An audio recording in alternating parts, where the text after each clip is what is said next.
Hello Pisces, welcome to this reading. We're going to be taking a look at the current energy for the sign of Pisces for the week of August 15th. Now Pisces, do keep in mind that this is a general reading, so take the messages as they resonate, drop the ones that do not, and also check out your sun, moon, and rising signs. A little bit of a chaotic start there, so let's go ahead and get one more shuffle in. Now I am using the Golden Art Nouveau Tarot, the Rider-Waite Tarot, as well as the Keepers of the Light Oracle deck. There are links to all of these decks in the description below if you'd like to pick them up for yourself. Also, the scammers are back, so do not get scammed. I will not send you a message, and I do not offer personal readings. Let's go ahead and see what we have here. Like what I see for you, Pisces. Really, really like what I see here. All right. Make sure we're all set up and in view. And we'll get right into it. We'll take 3 of these oracle cards to clarify as we go along. And all right. Energy on the bottom. You have the Hermit. Hermit has sort of been the star of the show this week, and it's been coming in for many people here. And so this idea of the Hermit is sometimes it's best if we can come to a place of introspection, right? The Hermit kind of takes time to commune with the universe and first and foremost looks from within to find the answer to whatever they're looking for.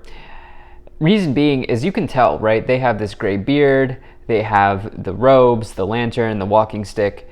They are knowledgeable, they are wise. They've presumably read all the books on the topic that they've been interested in. And so they are finding the knowledge that is not within the book or in the books, and instead they're finding the knowledge that is sort of available by being introspective, by spending time with the universe, communing with the universe. And I always like to say that the Hermit is sort of like on the path of the sage. So becoming wise or even becoming wiser. And so this is also Virgo energy. But right now, I definitely feel like, you know what I feel like saying? What is that phrase? Block out the haters or whatever. I would say don't listen to the haters at this time.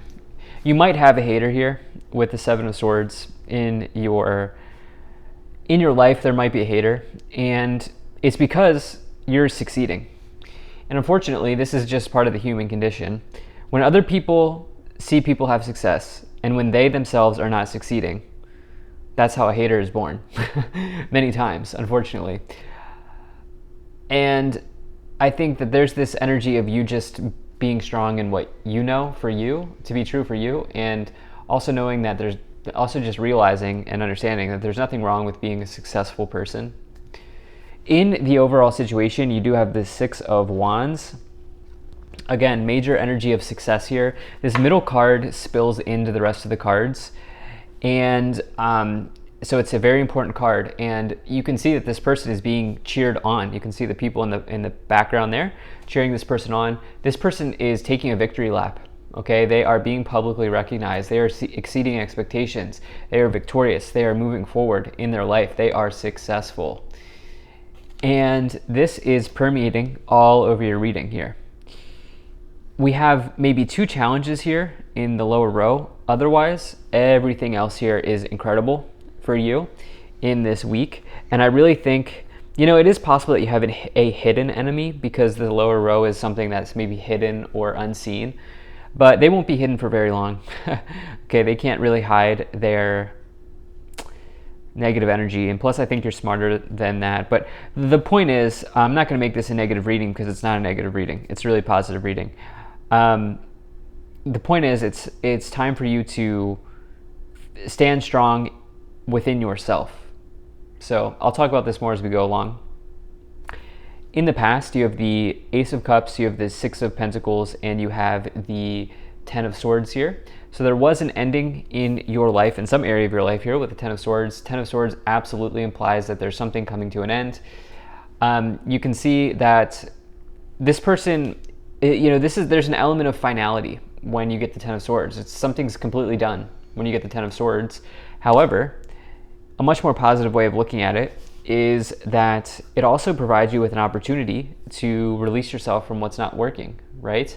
And it says that there's a new beginning. When one chapter ends, another one begins type energy.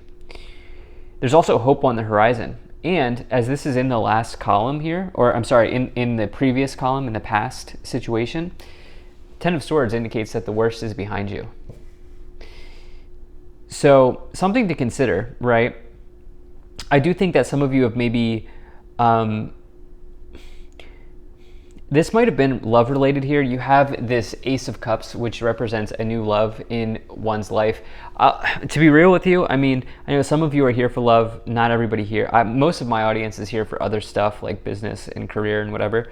But the Ace of Cups, it could mean that for some of you, it's like if you've wanted to be in a relationship, unfortunately, there was something that needed to end, or you needed to give something up to find this relationship.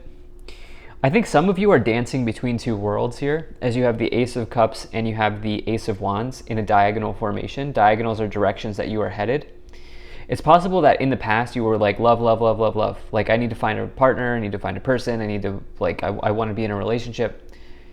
You know, and I feel like where you're going now is towards throwing yourself into work, building your empire, so to speak, maybe doing a side hustle, starting a business, or even just throwing, if you have a career that you love, putting yourself into your career. You do have 3 aces, which is extremely positive, right? 3 out of 4 possible aces. You have the 6 of Pentacles here. The thing is, the 6 of Pentacles is balanced. You can see the scale on the card. And for some of you, you've had to learn the lesson or the value of giving and receiving in balance, okay? And not just giving too much, but also realizing that it's okay for you to receive as well. And I think that this is helping you moving forward here. In the current situation, you have the World, you have the 6 of Wands, and you have the 7 of Swords. So again, you know, it's like I don't want to spend time on the negative when only 2 cards are really negative, but the 7 of Swords is somebody who's maybe backstabbing. I don't love that it's in the lower row, because the lower row could be something that's hidden. Again, if you are dealing with that, they won't be hidden for too long, okay? And the thing is, you know what phrase is coming to my mind? Kill them with kindness. Have you ever heard that phrase? Kill them with kindness. Yeah, I found that to be one of the best ways for me when I've had a hater in my life, is just to be me, right? Like to shine my light and to not allow somebody to dim my light.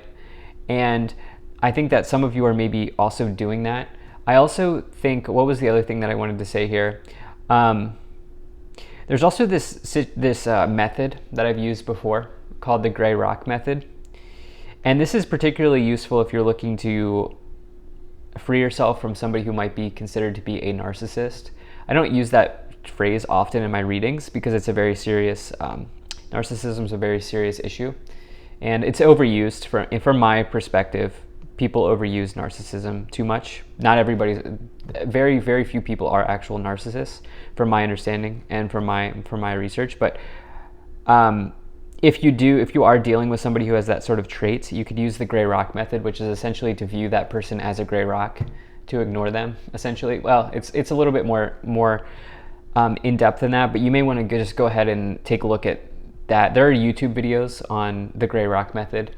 It's been the best one for me. So if you do have a hater, or if you do have somebody that's just like trying to dim your light, you could just kill them with kindness. And also you could look at the gray rock method, right? And so yeah, you have this World card here as well. The World represents the completion of a cycle, and it's a major energy of success, of good energy, of completions in one's life. It's the last card in the major arcana, and it says you've gone through a huge journey, and you can feel good knowing that you kind of are sitting at the top of the world here. You have major success here. You know, there's not much else for me to say other than, you know, this is probably work related. This is probably around you striking a balance of giving and receiving in your life, especially if you've been giving too much. That time is over. Okay, it's time for you to give a little bit here, or sorry, to receive a little bit here as well. And yeah, let's just go ahead and see what's in the future. You have the Eight of Pentacles, the Ace of Swords, and the Ace of Wands here showing up in the future. So double aces in the future, big energy for you here. This is a powerful new beginning that's coming in, right? Two or more aces, especially in one column. You have three, but two in one column is like, there's something new coming in here that's big, okay? So the ace, so let's break this down. The Ace of Swords is another card of success. You have three major energies of success here with the Six of Wands, the World, and now the Ace of Swords. Ace of Swords is also about a breakthrough. It's clarity. It's the clouds clearing in the background, making way for something new. It's divine intervention. It is good energy, okay? It's a clear thought process as well, clear communication. Then you have the Ace of Wands, personally my favorite or my second favorite card. In the tarot, I go back and forth. Ace of Wands is the best card you want to find if you're looking to physically start something, especially if you're looking to start a business or a side hustle or something along those lines. It's an incredible energy. It's the spark of life. It's the catalyst type of energy that you want to start something. And what's great here is you have this with the Eight of Pentacles. The Eight of Pentacles is all about hard work, but it's work that you want to be doing. It's work that you want to be doing. It's good movement forward. It's good positive forward and developments in your career if you work for somebody. But also, you can see that this person's an artisan, right? They are a craftsperson. They are building something. You can see the mallet symbolism here, indicating that they are, they are creative. They're an artisan, whatever. This is the biggest card of talent in the tarot. This is probably the biggest card of being a builder as well in the tarot, building something in your life. It says you have maybe even specialized knowledge on top of that, especially because you have this Hermit going all the way back to the beginning of this reading. Hermit has knowledge, right? So definitely like to see this for you. Let's go ahead and take a look at this oracle, at these oracle cards. But if you're enjoying this video so far, please do hit that like button and subscribe, as it really does help my channel grow in a big way. So you have Saint Germain, karma releasing, move beyond drama, create your own path, make room for good energy. Yeah, you have faith, humanity, and benevolence. Stay calm, trust the good in yourself and others, see the light in the world. And then you have Paul the Venetian, experiencing grace, share your gifts with grace, waves of inspiration and love are coming to you. So I got a major ear pop when I said move beyond drama, make room for good energy. So when I get ear pops, it's always just a clue for me that might be important, or there might be something special about what I just said, or there might be communication from my spirit guides. And there is maybe some drama here, okay, with the Seven of Swords. But I would say, like, just be very careful about getting in the mud with somebody, because you probably won't win. I'm going to be totally real with you. Whatever you're doing now is leading you to, you're winning. You're winning in whatever you're doing now. So don't let somebody like sort of ruin that for you because they're not winning themselves. Does that make sense? Hopefully that makes sense. Let's go ahead and see what else we have here. You have the Five of Swords. You have the Page of Wands. You have the, Three of Pentacles. This might be work related. You have the Tower. You have the Queen of Swords. And you have the Hermit. I'm sorry, the High Priestess. All right, secrets, gossip, whispers, all of that garbage. Some of you are dealing with that, okay? And I'll tell you why. You have the Seven of Swords, and then you have this Three of Pentacles, which is your colleagues, okay, your teammates, the people you work with, or just a three. The number three is like Trinity, involves other people. And then you have the High Priestess, which can indicate secret keeping, secrets, information being withheld, stuff like that. And in its negative, in the more negative aspect of the High Priestess. And so I would just say, I would really embrace the Queen of Swords energy, which is a stoic type of energy, okay? Recognize, let the birds chirp, if you will, all right? Let the bees buzz. Let the dogs bark, okay? Because you have something else that's better here, okay? You're winning in some other area of your life, and I would keep that up. I would keep doing that. The High Priestess is your energy. I don't think you're gossiping and spreading rumors, but I do think that you have an incredible gift of intuition and that will probably be the best guidepost forward for you here at this time. Five of Swords and the Tower. Yeah, I mean, there's been an ending here for sure. Five of Swords is loss or defeat, especially with the Ten of Swords, and the Tower might have been surprising to you. This might have been relationship related. Yeah. And the thing is, on the other end of this, I know it's easier said than done, but the other end of this is that you have a new frame, like you're reframing your minds here at this time after you've maybe gone through a change in your life that maybe was painful, maybe shocking, maybe sudden, but yeah, you're reframing towards something better here. Page of Wands is good news on the way, or even a nice job offer, a career opportunity, something along those lines. So thank you so much for being here. If you enjoyed this, hit that like button, subscribe. Really appreciate you, and I will see you in the next reading.